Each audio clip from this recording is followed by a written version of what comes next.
안녕하십니까. 법과 통하면 행복으로 통한다. 통통 법률아 놀자의 박지훈입니다. 오늘도 저와 함께 법 이야기를 전할 네 분 소개합니다. 안녕하세요.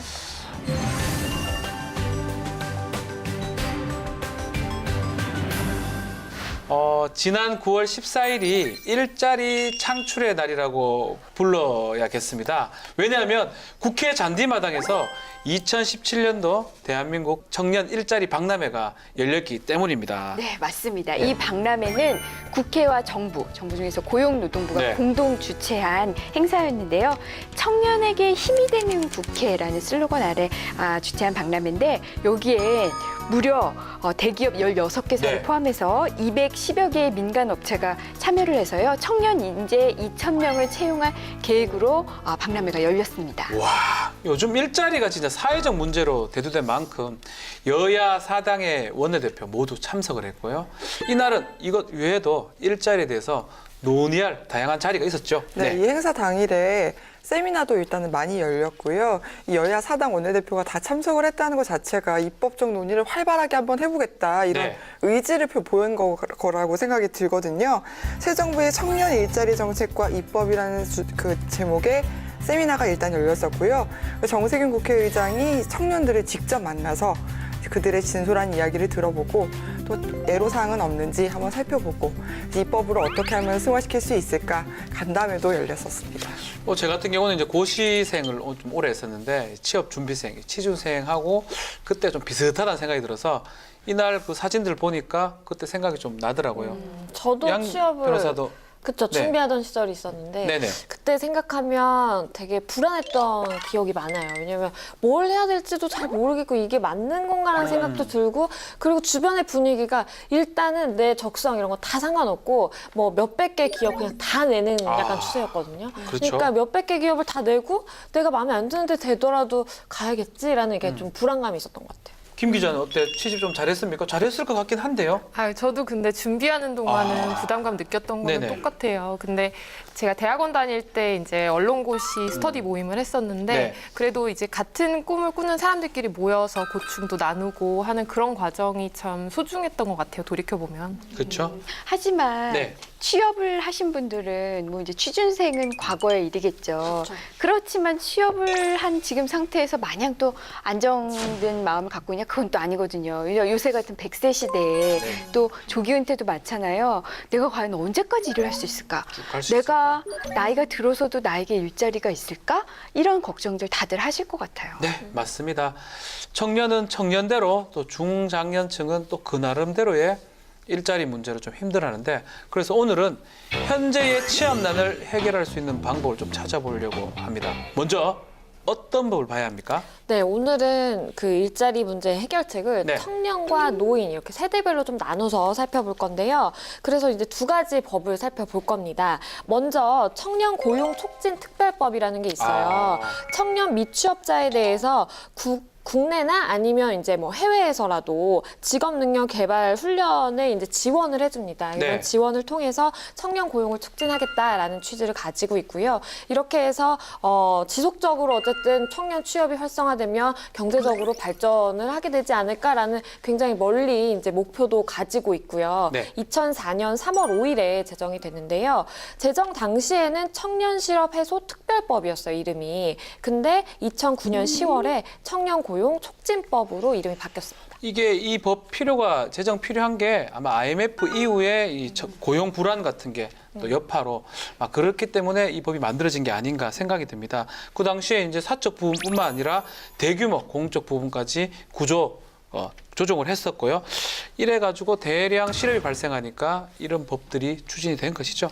IMF 네. 이후에 시간이 많이 지났죠. 하지만 그때보다도 상황이 더 좋아졌다고는 말할 수 없는 것 같아요. 비슷한 것 왜냐하면 같아요. 예. 지금 청년 문제도 심각하지만 사실 노인 일자리도 굉장히 어렵거든요. 그렇죠. 그래서 우리가 이제 노인복지법도 오늘 살펴볼 건데요. 네. 노인복지법, 정말 노인의 복지를 위한 법입니다. 1981년 6월 5일에 제정된 법인데요. 네네. 이 법 안의 내용을 보면은 주로 뭐 노인의 질환을 조기에 발견해서 치료하는 이런 건강과 관련된 부분이 있고요. 또 하나는 노후의 생활 안정을 위해서 뭐 일자리 제공 문제 이런 부분도 다루고 있는 법입니다. 결국 이제 오늘 노인복지법과 청년 관련된 법을 봐야 되는데 20대 국회 발의 현황은 좀 어떻습니까? 네, 먼저 청년 고용 촉진 네. 특별법은요. 현재까지 총 28건의 법안이 발의가 됐고 한 건이 통과가 됐고 나머지 법안들은 계류 중에 있습니다. 네. 통과된 법안의 내용으로는 청년 의무고용 할당제 들어보셨죠? 네. 3%를 공공기관이나 혹은 지방의 공기업들이 3%를 할당해서 청년들에게 일자리를 준다. 이런 취지로 의무조항을 두고 운행이 됐었는데요. 2016년 12월 31일까지로 됐던 조항을 2018년 말일까지로 연장하는 내용이 통과가 된 겁니다. 계류 중인 법안의 대부분이 이 밖에도 이제 다양한 분야에서 좀 청년들의 실업을 해소해보자 그런 취지로 고용을 의무적으로 좀 정하자는 내용이 포함이 돼 있습니다. 네네. 다음으로 노인복지법은요. 현재까지 45건의 법안이 발의가 됐고요. 그중 4건이 통과됐고 41건이 계류 중입니다. 통과된 4건은 모두 노인 학대와 관련된 내용이고요. 계류 중인 법안 중에서 노인 일자리와 관련된 법안은 단 3건입니다. 네. 그럼 본격적으로 시작을 해보겠습니다. 이 문재인 대통령이 취임한 후에 가장 관심을 뒀던 부분이 일자리 창출이었는데요. 일자리위원회가 가장 먼저 만들어졌죠. 또 지난 6월 1일 때는 일자리 추진 100일 계획이 발표되기도 했습니다. 네, 맞습니다. 문재인 대통령의 제1호 업무 지시가요, 이 일자리위원회 설치였는데요. 이 일자리위원회는 일자리를 창출하고 일자리의 그 질 개선을 통해서 국민의 삶의 질을 좀 향상시키자 이런 목적으로 만들어졌는데 2017년 5월에 이게 설치가 됐는데요. 이게 그렇죠. 대통령 직속입니다. 30인의 위원과 1명의 위원장인데 위원장이 대통령이에요. 그만큼 관심이 많은데 현재 그 일자리 100일 플랜 13대 과제 말씀하신 것처럼 이게 추진 중에 있는데 이 13대 플랜에는요. 중소기업의 구인난과 청년의 구직난을 해소하자, 네. 지역 특화 일자리 창출을 지원하자 이런 내용을 담고 있습니다. 이 대통령 직속으로 설치한 만큼 정부가 이렇게 혼신의 힘을 기울인 이유가 있습니까? 심각하기 때문이겠죠. 아, 아무래도. 그렇습니까? 네. 대통령이 저는 기억에 남는 게 일자리 상황판 그래가지고 정부처가 막 일자리 상황판을 막 맞습니다. 따라서 맞아요. 만들고 네. 막 그래서 화제가 됐었잖아요. 통계청 자료에 따르면요. 우리나라 2016년 연간 실업률이 3.7%로 나타났습니다. 이걸 사람 수로 나타내자. 그래서 사람 수로 따져보자 했을 때 월별 전체 실업자 수를 평균해서 산출한 전체 실업자 수가 101만 2천여 명입니다. 와. 실업자 통계 방식이 바뀐 2000년 이래로 실업자가 100만 명을 돌파한 게 처음이라고 합니다.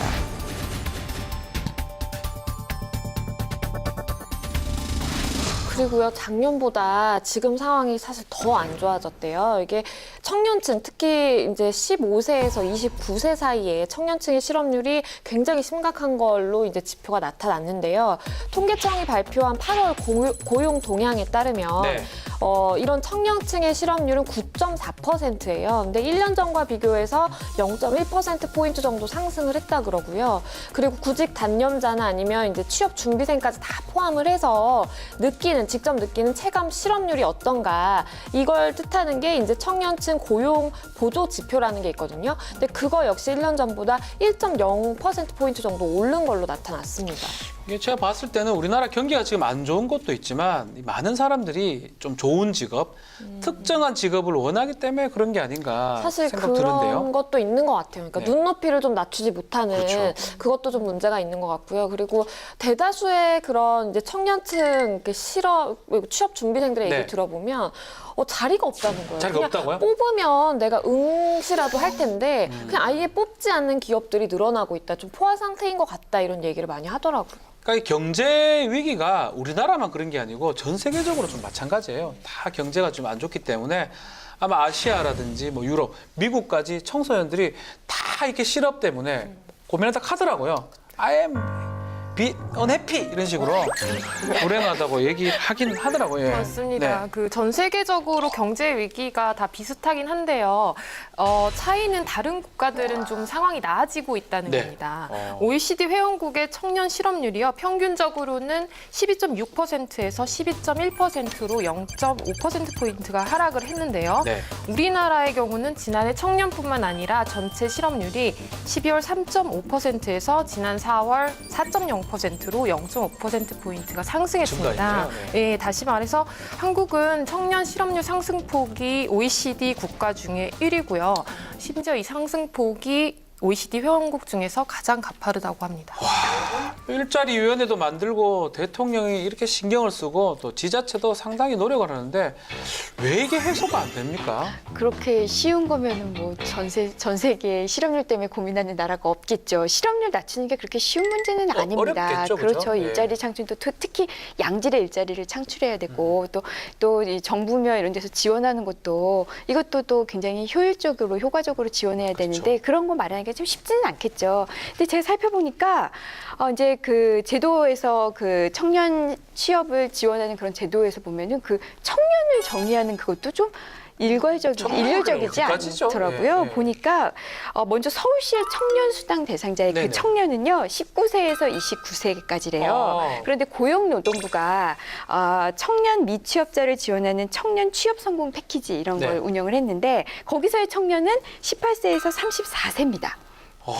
그리고 또 청년 고용 증대 세제 지원이라는 게 있어요. 이건 뭐냐면 청년 정규직 근로자를 네. 이제 늘리면은 그만큼 세금을 깎아주는 제도인데 여기서의 청년은 또 15세에서 29세입니다. 다르네요. 어떤 당에는 청년이 50대까지 청년인데요. 많이 다를 것 같긴 합니다. 네네. 일단 방금 은변아 수원님이 소개해 주신 대로 각종 지원책이 많이 마련이 돼 있습니다. 실제로 정부가 지난 7년간 청년 일자리 예산으로 14조 원을 책정해서 집행을 해왔거든요. 네네. 또 정부가 지난 8월 29일에 발표한 2018년도 내년도 예산안을 보면요. 19조 2천억 원을 일자리 예산으로 책정을 했습니다. 일자리 예산이 더 늘어나는 것은 물론이고요. 19조 원이라는 규모를 넘어선 것도 이번이 처음이라고 합니다. 뭐 청년의 기준 뭐 제각각이지만 이렇게 다양하게 노력을 하고 있는데 왜 이 실업이 대체 해결이 안 됩니까? 계속 제가 질문하는 건데요. 그 중에 한 네. 이유가 될 수 있는 게 마땅한 청년 실업을 해소하기 위한 그 기관의 컨트롤 타워가 없는 것도 문제인 것 같아요. 사실 우리나라 같은 경우에 뭐 굉장히 많은 재정을 들여서 청년 실업을 해소하기 위해서 지원을 하고는 있는데 이게 정책이 조금 중구난방이에요. 각각 기관마다 다 다르고 좀 컨트롤 타워가 있어서 이렇게 쫙 한꺼번에 효율적으로 이끌어주면 좋은데 그게 좀 부족하다는 지적이 있죠. 맞습니다. 네. 청년을 법률명에 명시하는 경우는 앞서 소개했던 청년 고용촉진 특별법이 또 유일하고요. 그런데 이 법은 특정 기한을 정해서 발효된 한시법이에요. 그래서 고용 여건이 개선이 되면 없어질 수 있다는 점에서 굉장히 제한적입니다. 또 청년의 삶과 관련된 여러 정책적 수요를 담고 있다기보다는 고용이라는 단일 주제만을 다루고 있어서 좀 제한적이라고 볼 수 있겠습니다. 제가 좀 더 찾아봤는데요. 중소기업 인력 지원 특별법이라는 법이 있어요. 그 법 12조에 보니까 청년 실업자에 대한 중소기업 취업 지원에 관한 사항 해서 이제 청년 실업자를 그 취업하는 데 있어서 좀 지원하는 그런 내용이 담고 있는데요. 여기서는 청년을 15세 이상 34세 이하로 규정을 했네요. 15세 이상 34세 이하 미취업 청년들을 고용하는 중소기업에게 고용 장려금을 지급할 수 있다. 이런 규정이 있더라고요. 그러니까 법적 근거를 지금 마련해놨지만 전반적인 어떤 도움을 주고 어떤 지원을 할 거에 대해서는 뭐 명확한 규정은 좀 없는 거 봤을 때는 이전 법률하고 비슷해 보입니다.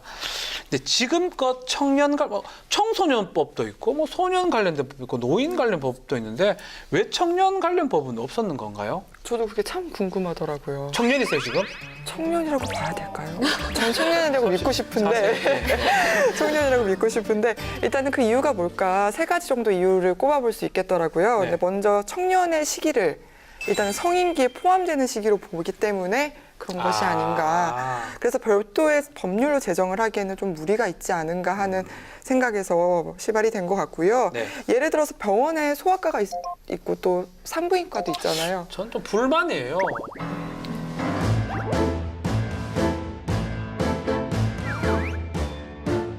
뭐 남편과 이런 거 하나 좀 있고 싶고 우리는 어디 가야 됩니까? 남편과. 그렇습니다. 그러니까 청년과는 상남편과에. 없듯이. 네. 죄송합니다. 네. 근데 지금 병원을 예시로 든 것처럼 우리나라에서 어떤 대상으로 이제 중심으로 해서 정책을 낸다라 그랬을 때 사실 이제 청년층을 좀 생각하기 쉽지 않은 것 같아요. 그렇죠. 뭐 차라리 이렇게 특정 부류, 뭐 취약계층이라든지 뭐 이런 거는 잘 생각을 하는데 청년이라고 이렇게 나이를 기준으로 해서 이렇게 딱 대상을 삼는 거는 좀 쉽지는 않은 것 같아요. 근데 그런 이유가 저는 이제 젊어서 고생을 사서 한다라고 얘기하잖아요. 그러니까 그냥 저희 같은 뭐 저도 포함된다고 저도 믿거든요. 저 같은 이런 청년들이 고생하는 거는 다 누가 안 그랬니? 우리도 다 그랬단다라고 그 시기를 이제 좀 거쳤지. 생각을 하다 보니까 좀 방치하는 거 아닌가. 뭘 그걸 사요 꼭 굳이 살 필요가 있나 싶은 생각이 드는데 마지막으로 또 이유를 보자면 청소년 정책이 먼저 추진이 되면서 청년 정책이 좀 제대로 갖춰지지 못한 측면이 있습니다.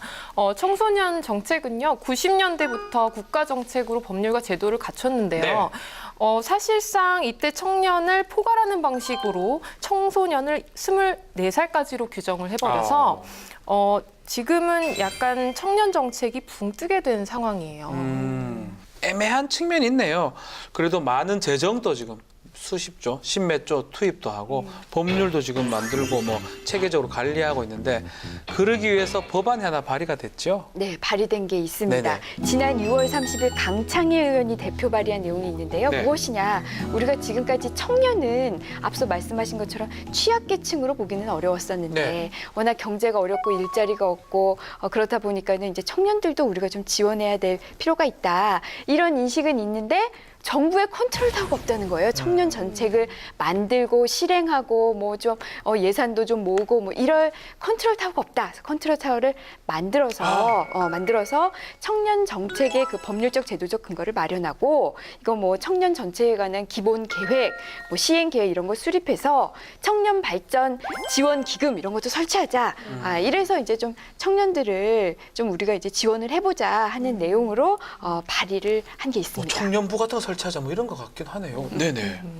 그동안 국회에서 논의가 없었던 것은 네. 아니거든요. 19대 국회에서도 법안이 3건이 발의가 됐었는데요. 청년 발전 기본법이라는 이름으로 발의가 됐었습니다. 그리고 20대 국회 개원 첫날에는요. 당시 새누리당이죠. 소속 의원 전원의 이름으로 해서 청년 기본법, 그 1호 법안으로 제출하기도 했었습니다. 이런 거랑 비슷한 내용으로 청년 정책에 관한 기본적인 이제 사항을 규정을 하고 청년층의 발전을 위한 지원책을 우리가 수립하자라는 내용으로 2017년 4월 13일에 박주민 의원이 그리고 2016년 작년이죠. 8월 24일에 이원욱 의원이 그리고 작년 5월 30일에 신보라 의원이 각각 대표 발의한 내용도 있습니다. 그 밖에 금전적 지원 법안도 있다고 지금 하는데 맞습니까? 네, 맞습니다. 청년 중에 비정규직 취업자나 실업자를 대상으로요. 일정에게 청년 기본소득을 지급하자는 내용으로 지난 1월 31일에 김부겸 의원이 대표 발의한 법안이 있고요. 청년 일자리 마련 등 청년 사업을 위한 재원 조달을 하자는 내용으로 작년 11월 14일 정세균 의원이 대표 발의한 법안도 있습니다. 이 균형감 있게 청년을 위한 법도 있어야 될 것 같기도 하고요. 이 법이 많이 제정된다면 실업 문제가 많이 좀 해결되지 않을까 이런 생각이 좀 듭니다. 그렇죠. 뭐 실업 문제 굳이 네. 법을 만들지 않아도 우리 경제가 막 활성화돼서 좋은 일자리가 많이 나와서 자연스럽게 그 실업 문제가 해결되면 좋겠지만 지금 상황은 이렇게 가만히 두다가는 지금 실업률도 점점 악화되고 있는데 네. 이제는 좀 법으로 만들어서 실업률을 좀 떨어뜨려야 될 그 시점이 아닌가 싶어요. 아예 그냥 장관 하나 두는 게 안 나요? 청년 장관? 청년 고용 장관? 만약에 장관을 둬서 실업률이 떨어질 수만 실업자를 두는 있다면 거예요 거기. 죄송합니다. 이게 말이 안 되면 제가 봐도 전혀 말이 안 되잖아요. 양 기자님. 네, 아마도 인생 주기에서 청년이 가장 젊잖아요. 또 네. 젊어서 고생을 아까 사서 한다는 말도 했듯이 활발하게 일하는 시기였기 때문에 아무래도 상대적으로 오히려 소외를 받아온 것은 아닌가 그런 생각은 들거든요. 근데 소외된 청년을 위해서 법을 제정하는 건 의미가 있지만 지금 발의된 내용들도 지금 잠깐 소개를 해드렸습니다만 네네. 뭐 청년 기본법이라든지 청년 발전 기본법이라든지 아무래도 좀 제정되는 법안이다 보니 기본법이다 보니 선언적인 내용이 아무래도 많거든요. 네. 좀 법안에 실효성 있는 내용들로 꽉꽉 채웠으면 좋겠다는 생각도 해봅니다. 네. 네, 김 잘만 정리만 되면 청년 실업 해결하기 위해서는 좋은 출발이 될 것 같습니다. 청년 발전 지원 기금으로 취업 준비 코칭이나 보조금 지급 등이 가능할 것으로 기대됩니다. 이게 청년 실업을 좀 잘 해결하기 위해서 컨트롤 타워 설치하는 거 필요해 보이긴 합니다. 앞으로 만약에 이 청년들이 많은 기회를 얻게 되면 모든 문제가 해결됩니까? 근데요, 이게 그 기회를 얻어야 하는 예. 청년층의 숫자가 꽤 많아요. 많아요? 통계청이 발표한 2017년 5월 경제활동 인구조사 청년층 부가 조사 결과에 따르면 네. 올해 전체 청년 인구, 여기서의 청년은 15세에서 29세를 의미하거든요. 네. 이 청년층의 인구는 937만 6천 명 정도로 추산이 됐어요. 근데 여기서 취업 등을 통해서 경제활동에 참여하는 인구는 딱 절반밖에 안 됩니다. 약 448만 8천 명 정도가 경제활동을 하고 있고요. 그리고 비경제활동, 그러니까 뭐 경제활동 하지 못하는 그 청년층이 거기에 이제 반인 거죠. 448만 8천 명. 역시 똑같은 숫자예요. 그러니까 청년층 인구 전체로 봤을 때 절반 정도가 지금 경제활동 하지 못한다라는 거예요. 비경제 활동 인구가 488만 명이 되는 거네요. 와. 이 거의 절반 가까운 사람들이 경제 활동을 지금 못 하고 있는데 이 취준생들이 이거 뭐 먹고 살아요? 그러니까요. 돈을 못 벌고 네. 있으니까 어떻게 먹고 삽니까? 당연히 부모님한테 손을 벌릴 수밖에 없거나 부모님이 주셔야 아니면 되네요. 그나마 좀 아르바이트 자리라도 얻으면 아르바이트도 거의 대부분이 최저임금이잖아요. 그렇죠. 그렇게 어렵게 시간을 쪼개서 이제 그런 근근히 먹고 사는 정도 이렇게만 생각하시면 될 것 같은데 네. 실제로 한국고용정보원이 조사를 했어요. 취업준비생들을 상대로 뭐가 이렇게 제일 힘드냐, 뭘 것 같아요? 뭐 주변의 시선, 뭐 심리적 부담, 따가운 시선? 스트레스? 그럴 것 스트레스? 같죠. 아니에요. 1위가 26.6% 취업 준비 비용이라고 준비 대답했다고 비용, 하죠. 예. 현실적인 문제네요. 아니 저는 사실은 고시 공부만 하고 바로 이제 취업 준비를 안 해서 모르는데 이 취업 준비 비용이 좀 많이 드나요? 일단은 면접만 보러 가더라도 서류 통과하고 면접을 보러 가더라도 면접 보러 가는 거 떳떳하게 좀 다가가면 되는데 이게 돈이 드나요 이게? 떳떳하게 다가가는데 일단 옷도 이렇게 예쁘게 입어야 되고 회사 이제 구직 활동을 하는 사람에 맞게 옷도 한 벌 빼입어야 되고 머리 여자 같은 경우엔 화장도 해야 되고 사람 얼굴을 평가해야지 옷으로 평가를 하나 봐요. 그건 아니지만 네. 기본 자세를 보는 거니까요. 그래서 비용이 얼마 저는 정도 들어요 비용이? 기세 기억에 네. 벌써 10년 전이더라고요. 네. 생각을 해보니까 10년 전인데 저희 학교 앞에 양장점이 굉장히 유명한 게 있었어요. 그래서 방송을 하는 친구들은 다 거기서 옷을 맞춰 입었거든요. 그래서 교복 같겠다? 그렇죠. 예. 교복같이 맞춰 입었는데 그게 한 벌에 한 50만 원? 그 헤어 메이크업에서 한 5, 6만 원 정도 들었던 것 같아요. 와, 양지은 변호사 면접 꽤 봤잖아요. 그렇죠. 그러니까 저는 원래 이제 방송국 취업을 준비를 했을 때 아나운서 준비를 했을 때 그때는 그 아나운서라서 돈이 많이 들어간 줄 알았어요. 왜냐면 뭐 헤어 메이크업 하고 아까 말씀하신 것처럼 뭐 옷 맞춰 입어야 되고 그게 또 방송사마다 선호하는 또 컬러가 또 달라요. 느낌 옵니다. 또 이제 느낌이 옵니다. 느낌을 네. 또 살려야 되기 때문에 이제 방송국마다 이제 옷을 또 사야 되고 약간 이래서 저는 아나운서 취업생들만이 이제 돈이 많이 들어간다라고 생각을 했는데 일반 대기업가는 대기업 준비하는 학생들도 요새는 워낙 경쟁이 치열하다 보니까 조금이라도 더 신경 썼다 내 성의 표시 차원에서 헤어 메이크업 다 하고 그리고 성의 표시 차원에서 그 회사에 이제 뭐 로고와 비슷한 색깔의 옷을 조금 차려 입는다든지 약간 저는 이제 뭐 파란색을 좋아하고 블루 정신이 있습니다 이렇게 좀 어필하는 거죠. 그래서 그런 또 전략을 쓰는 친구들도 있더라고요. 그러다 보면 옷을 좀 많이 사야 그렇죠. 되겠네요. 그러려면 다 돈이 돼요. 색깔별로 사야 그쵸. 되네. 와. 저는 다행히 예. 천운인지 한 번에 합격을 해가지고 자랑이네요. 예. 자랑입니다. 어쩌다 보니 그렇게 됐습니다. 자랑입니다. 예. 돈 별로 안 그래서- 들었겠네요. 네, 그래서 처음에는 근데 저도 비슷하게 돈이 들었어요. 그래서 만약에 이거를 또 여러 번 해야 된다고 하면 정말 부담이 될 것 같아서 걱정이 많았는데 한 번에 붙어서 좀 다행이라 생각했어요. 요즘 얘기 들어보니까 면접용 정장을 빌려주는 대여점이 있다는데 저도 이거 그런 거 맞아요? 들었어요. 비용 많이 들어요 지금도? 한 취업 포털 사이트의 그 조사에 따르면요. 예. 구직자 10명 중에 7명이 이런 그 구직 면접에 드는 비용에 부담을 느낀다라고 대답을 했는데요. 얼마가 들길래 그러냐 봤더니 한 번 면접을 보는데 적게는 10,000원. 아마 이분은 정장이면 몸에 다 준비되어 있는 분 같아요. 아, 남성분 특히. 교통비만 필요한. 그럼 아마 그럴 교통비만. 가능성이 높겠죠. 그래서 적게는 10,000원, 많게는 한 11만 원 정도 든다고 했고요. 또 다른 업체 조사에서는 평균 14만 원으로 조사된 그 결과도 있어요. 그럼 도대체 어디에 쓰느냐? 아까 우리 의상 구입비며 뭐 헤어 메이크업 비용도 나왔잖아요. 하지만 가장 많은 지출이 발생하는 항목 1위는요. 56% 정도가 대답한 교통비였습니다. 그렇죠. 맞아. 들 수밖에 없겠죠. 뭐 식비도 들고. 근데 요즘 보니까 회사에서 면접비도 주기도 한다는데 이거 맞습니까? 면접비? 요새는 이 면접비를 주는 회사 같은 경우에는 네. 아름답다. 그 정신이 아름답다 해서 뭐 인터넷에 회자가 되고 훌륭한 회사로 이제 막 칭찬이 미담으로 막 전해지고 네. 그런데요. 앞서 같은 조사에서 응답자의 40.3%가 회사로부터 면접비를 지급받은 경험이 있다 이렇게 답을 했는데 이 제공받은 면접비가 그럼 얼마 정도 되느냐 했을 때 평균 3만 원 정도. 아. 그러니까 평균 지출액이 5만 원 정도 된다고 아까 말씀을 그렇죠. 드렸는데 그거보다 적은 거죠. 예. 금액 적네요. 저희 뭐 재판에 증인 소환을 해도 증인한테 교통예비 주거든요. 그렇죠. 좀 줄 필요도 있지 않을까 생각이 드는데 면접만 보게 되면 이게 청년 실업 해결될 것 같았는데 사실 비용이 좀 장난이 아니라는 생각이 좀 듭니다.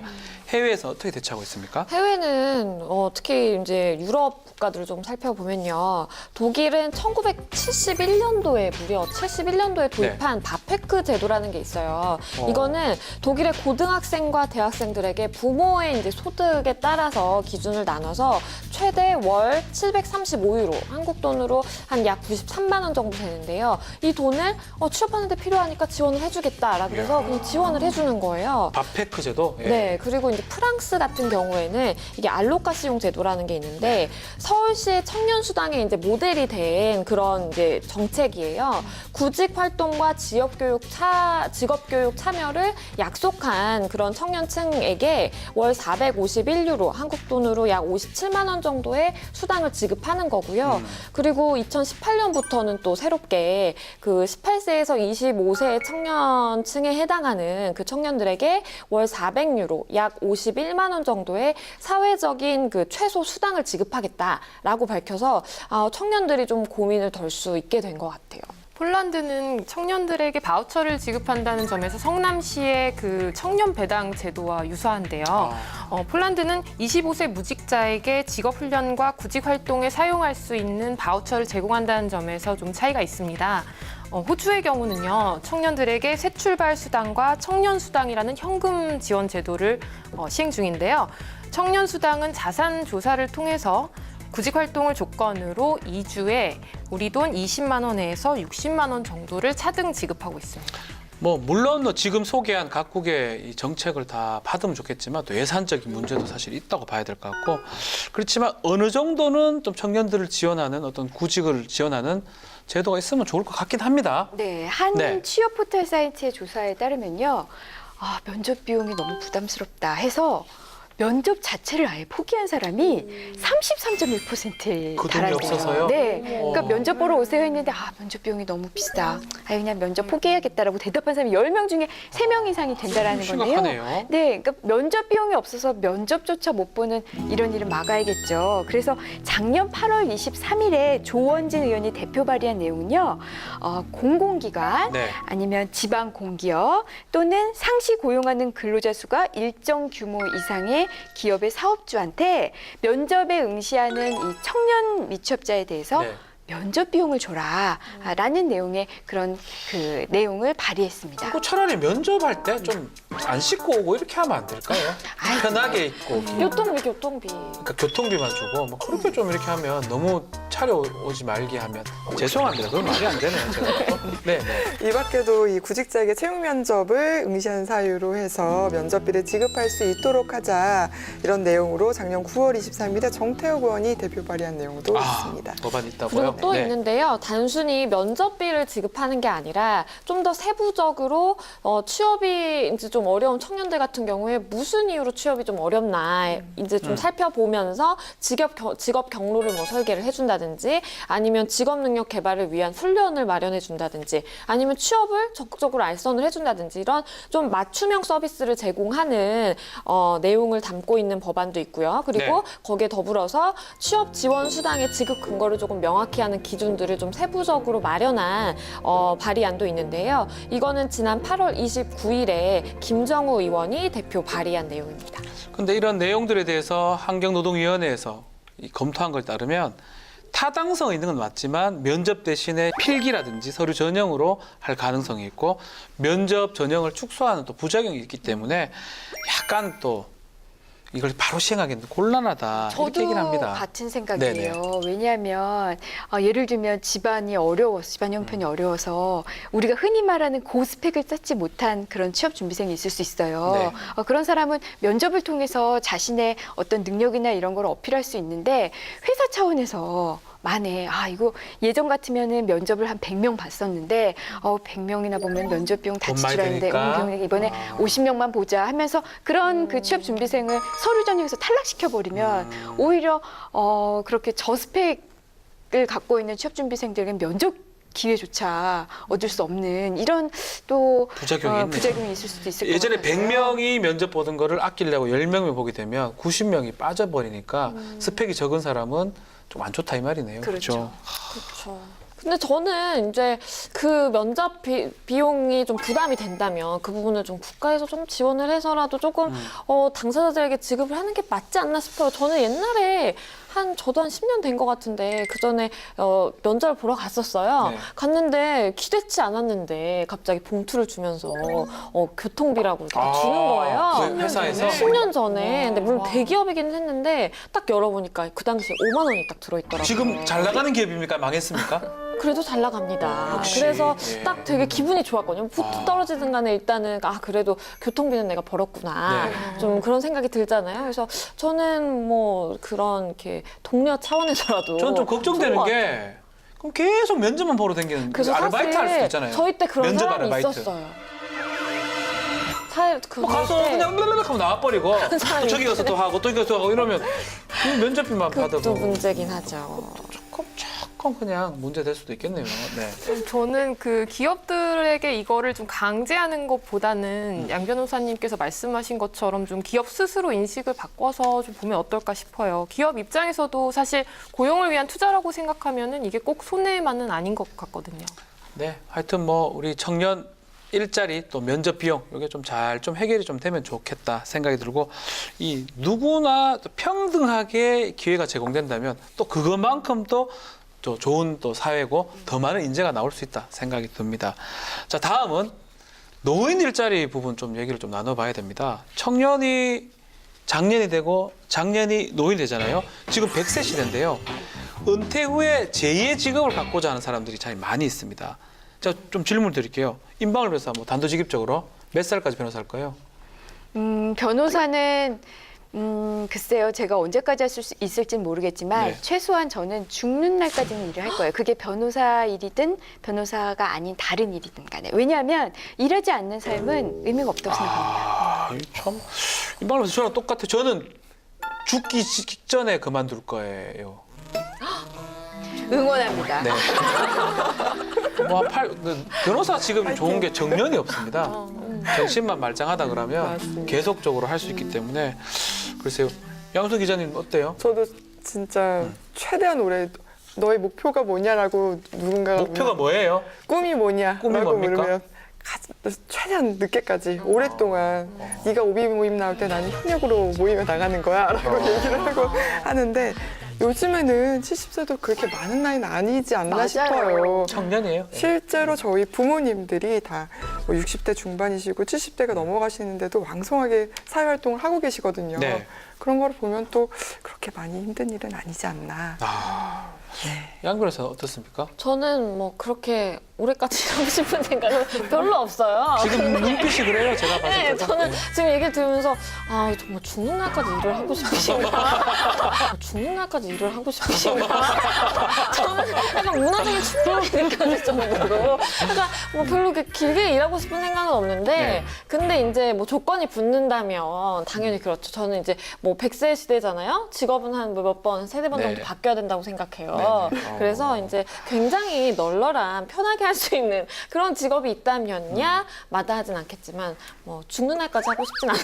우리 양 변호사님 우리 뭐가 주제와 좋을까요? 맞지 않아요. 지금 우리 주제와 맞지 않는다고 하고 계세요. 김현지 기자 어때요? 아니 근데 말씀하신 게 일리가 있는 게 이게 일은 하고 싶어도 좀 편한 일로 이제 좀 갈아타는 게 좋을 것 같아요. 저도. 비슷비슷하네요. 그래서 나이 들면 뭐 은퇴하고 글을 쓴다거나. 그렇죠. 그것도 일이죠. 편한 어떻게 일. 보면. 네, 그렇죠. 네. 보니까 양 변호사만 좀 일찍 은퇴해서 편안하게 살고 싶고, 근데 실제로 통계해 보면 많은 사람들이 오랫동안 좀 일을 하고 싶어합니다. 이 OECD 조사에 따르면 2014년도 기준에서 한국 남자 여성의 은퇴 비율이 연령이 남성은 72.9세고요, 여성은 70.6세라고 지금 합니다. 이 34개 회원국 중에 가장 높고 평균 자체가 64.6세, 63.2세인데 우리가 7, 8년 더 일하는 셈이라고 생각하면 될 것 같습니다. 왜 우리가 이렇게 많이 일할까요? 우리나라? 계속 100세 시대라고 네. 말을 하고 있잖아요. 실제로 우리나라는 전 세계에서 가장 빨리 늙어가고 있고요. 3년 이내에 초고령 사회에 진입할 것으로 예측이 되고 있습니다. 네. 또 2065년에는요, 인구 10명 중에 4명이 65세 이상 노인이 될 거고, 또 이에 따라서 노인의 기대 수명 역시 증가 추세입니다. 네. 실제로 통계청 조사를 보니까요. 네네네. 지난해 11월 기준으로 65세 인구가 677만 5천 명이거든요. 네네. 그런데 15세 미만 이런 어린 유소년 인구는요 676만 8천 명이에요. 그러니까 더 많네요. 65세 이상 분들이 15세보다 어린, 15세 미만 그 어린이보다 유소년 인구보다 더 많아요. 그리고 85세 이상 어르신은요 56만 명이고요. 100세 이상 어르신도 2015년보다 2016년 지난해가 10% 넘게 증가했다고 해요. 이러니까 오래 살다 보니까 그렇죠. 또 일하는 기간도 늘어나는 게 아닐까 싶고요. 또 외국과 굳이 비교하면 외국은 또 특히 선진국은 노년 복지가 잘 돼 있잖아요. 그렇죠. 우리는 일하지 않으면 먹고 살기 힘들거든요. 힘드니까. 네. 자, 고령 인구가 늘어난 만큼 일하는 사람이 많아진 것 같긴 한데 지금 얼마나 많은 사람들이 지금 일하고 있습니까? 네, 실제로 경제활동 인구 중에 네. 60세 이상의 비중이 2000년 9.3%에서 2016년 기준으로 14.5%로 60%나 증가를 했습니다. 네. 65세 이상의 비중 역시 4.8%에서요 8.0%로 66% 증가했습니다. 네. 근데 모든 사람들이 이렇게 다 일자리를 찾았느냐? 그거는 아니에요. 이 통계청 자료에 따르면 올 3월까지 65세 이상의 이제 실업자는 12만 3천 명으로 우리가 이 통계를 작성하기 시작한 게 1999년부터인데 이때 이후 중으로 봤을 때 가장 높은 수치, 가장 네. 높은 수치를 찍었고요. 그리고 전년 대비로는 3만 명 정도가 또 증가한 수치예요. 그리고 고령층 실업률도 이제 굉장히 급증을 한 걸로 나타나는데 올 1분기에 65세 이상 실업률은 6.1%였거든요. 근데 2010년 1분기 이후 7년 만에 가장 높은 수준이라고 합니다. 문득 이런 생각이 들어요. 제 같은 경우는 이제 일하고 싶어서 일을 하는 건데 지금 잘 보니까 먹고 살라고 임 변호사 얘기한 것처럼 복지가 안 돼 있기 때문에 어쩔 수 없이 일할 수밖에 없다. 이런 측면도 있는 거네요, 보니까. 맞습니다. 노후 근로는 자기 만족을 위해서 이거를 하느냐 마느냐의 문제가 더 이상 아닌 것 같아요. 정말 먹고 살기 위해서 이제 필수로 일해야 되는 상황인데요. 실제로 이 상황이 이렇다 보니까 현대경제연구원의 조사에 따르면요. 네. 베이비 부머 세대 7명 중 1명, 그리고 고령층 3명 중 1명 이상은 자기 경력과 무관한 일에 지금 종사하고 있는 것으로 나타났습니다. 결국 노인 일자리 자체도 사회적 문제로 지금 되고 있고요. 그렇다면 현재 우리나라의 노인 일자리 정책은 어떻습니까? 제가 법부터 살펴봤어요. 아, 법? 예. 네, 노인복지법 제23조를 살펴보니까요.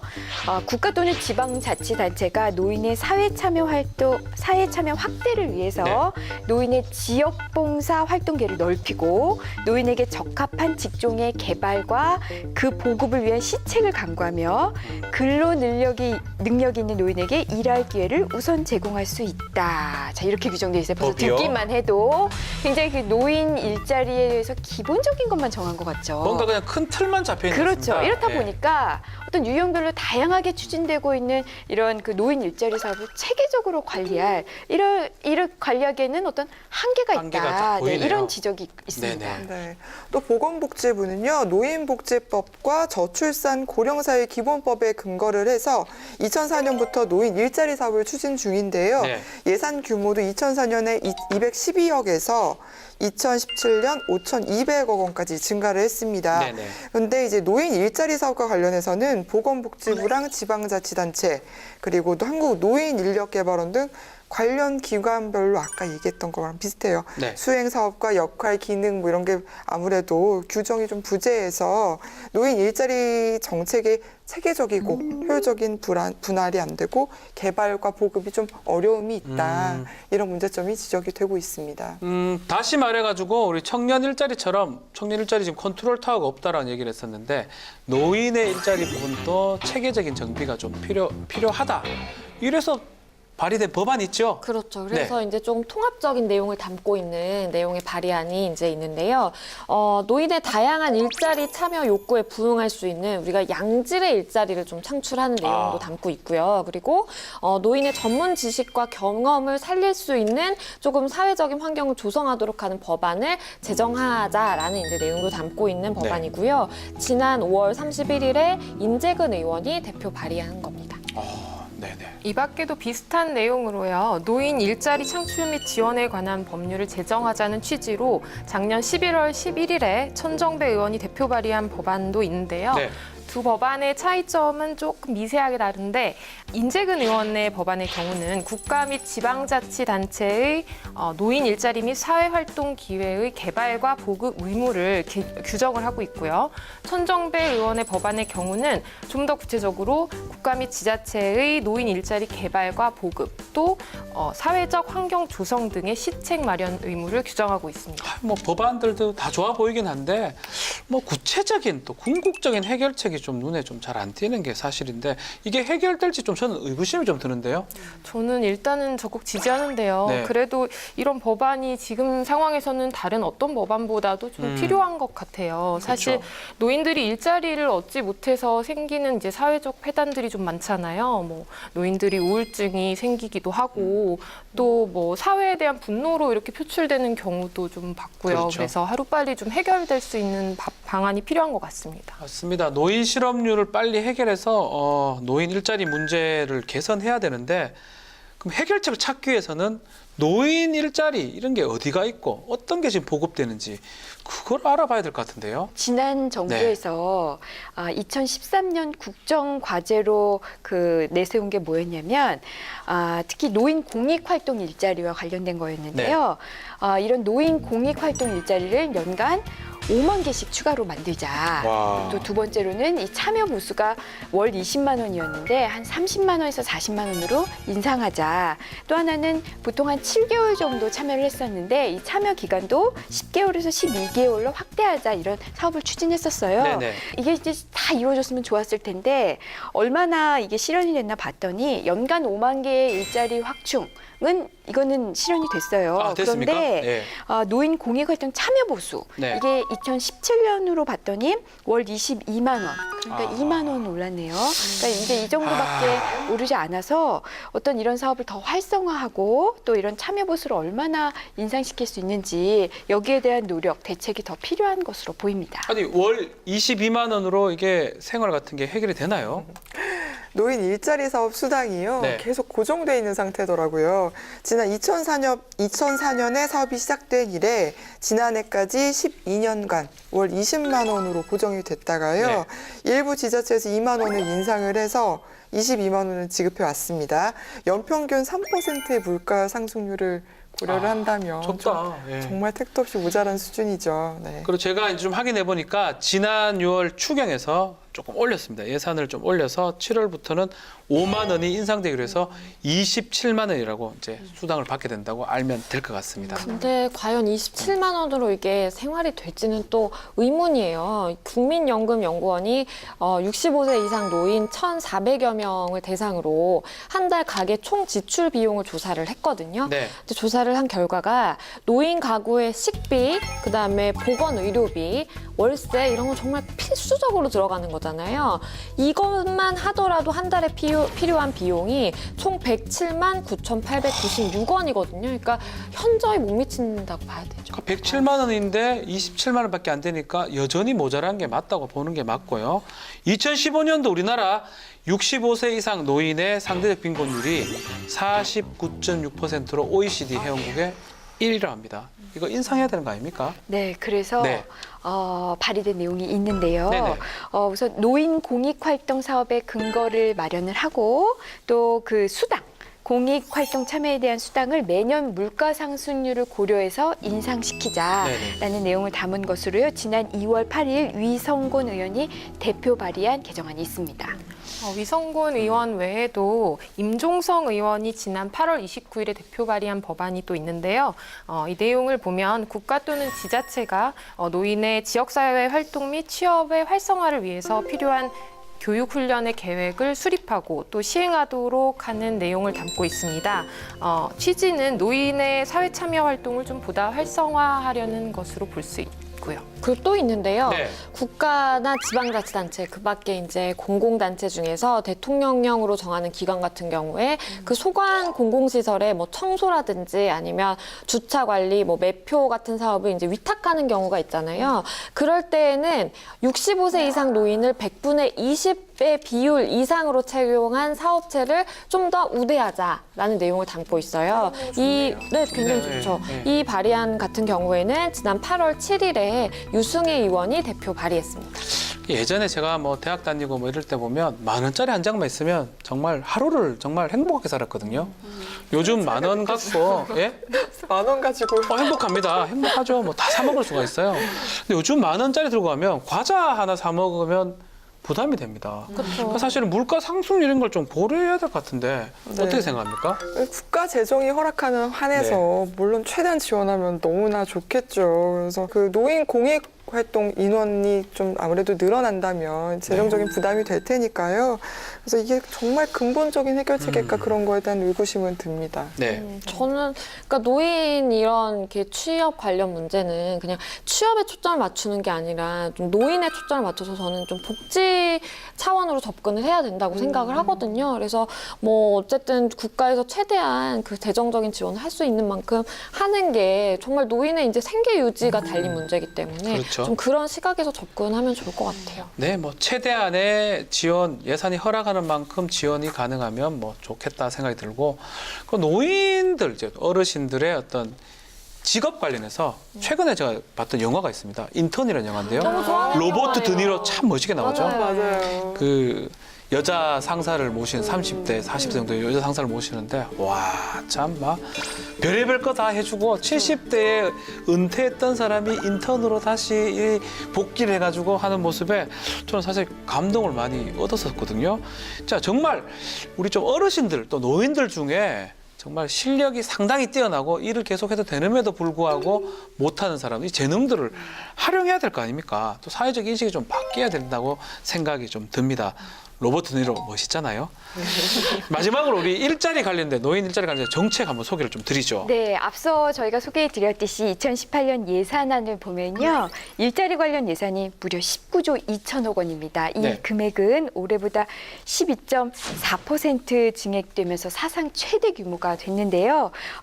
소개해드릴 정책, 먼저 현재 중소기업이 청년 3명을 정규직으로 고용하면 네. 한 명에 대해서 연간 2천만 원 한도로 3년간 임금을 지원하고 있는데요.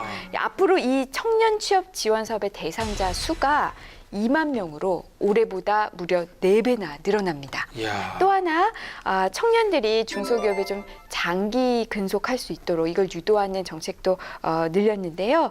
중소나 중견기업에 2년 이상 장기 근속할 경우에 지원되는 청년 내일 채용 공제라는 제도가 있는데 네. 이 지원 대상이 현재는 5만 명이에요. 근데 이걸 6만 명으로 늘리고요. 지원금도 1,200만 원에서 1,600만 원으로 각각 확대됐습니다. 이야. 노인을 위한 제도도 있습니다. 직장에서 은퇴를 했거나 은퇴를 앞두고 있는 50에서 69세 연령층의 재취업 준비를 돕기 위한 생애 경력 설계 서비스가 있는데요. 이 지원 대상을 현재 2만 명에서 2만 5천 명으로 확대할 예정입니다. 네. 또 올해 한시적으로 시행했던 고용 연장 지원금 제도의 기간을요 2020년까지 연장하고 또 60세 이상 고령자를 다수 고용을 했을 때 1인당 지원하는 금액도 현재 18만 원에서 24만 원으로 높이기로 했습니다. 네, 새로운 제도 말씀드렸고요. 오늘 청년하고 노인에 대한 어떤 실업률을 얘기를 좀 했는데 뭐 추가하고 싶은 뭐 의견 있습니까? 저는 요새 이제 뭐 대학을 졸업하고 바로 취직되는 시대는 좀 아니잖아요. 네네. 옛날에는 대학 이제 학자금 대출을 받았다가도 취업이 되면서 바로바로 이제 갚을 수가 있었는데 그렇죠. 요새는 그 기간이 이제 붕 뜨게 된단 말이에요. 그러니까 그 기간 동안에 사실 학자금 갚을 게 되게 막막하다고 하더라고요. 네. 그래서 그런 부분에 있어서 좀 학자금 대출 제도에 대한 좀 정비가 좀 이루어졌으면 좋겠어요. 좀 더 유예를 해준다든지 뭔가 네. 좀 혜택을 줘야 되지 않나 싶어요. 네네. 기업이 고용을 하는 거는 좀 한계가 있을 것 같고요. 네. 제 생각에는 이 창업 지원 시스템이 좀 제대로 구축되는 게 필요할 것 같아요. 제가 이제 취재를 하다가 많이 사람들을 만나보면 그 벤처 사업가들이 많이 대다수가 금수저인 경우가 많다고 하더라고요. 아, 네, 그러니까 이제 본인들의 이제 자금이 있고 하니까 또 조금 도전을 더 많이 하는 경우가 아닐까 싶은데 이제 일반인들도 그냥 자기들의 아이디어나 뭐 이런 창업 정신으로 도전해 볼 수 있도록 좀 제도가 마련돼야 될 것 같습니다. 그런 얘기잖아요. 뭐 금수저뿐만 아니고 소위 말하는 흑수저도 본인이 창업을 함으로써 또 실업률을 또 해결할 수 있지 않을까 막 그 말씀을 하는 걸로 생각이 듭니다. 실업률을 내리기 위해 지금도 정부와 국회가 많은 노력을 하고 있습니다. 일자리 문제는 개인의 행복을 넘어서 국가의 기반이자 미래인 만큼 앞으로 지속 가능한 해결책이 나오길 기대해 봅니다. 그럼 다음에도 행복으로 통하는 법 이야기를 가지고 돌아오겠습니다. 감사합니다. You paint over your emotions like a tragic work of art. Though I don't know what you've been through, I can feel your beating heart. This ain't about love.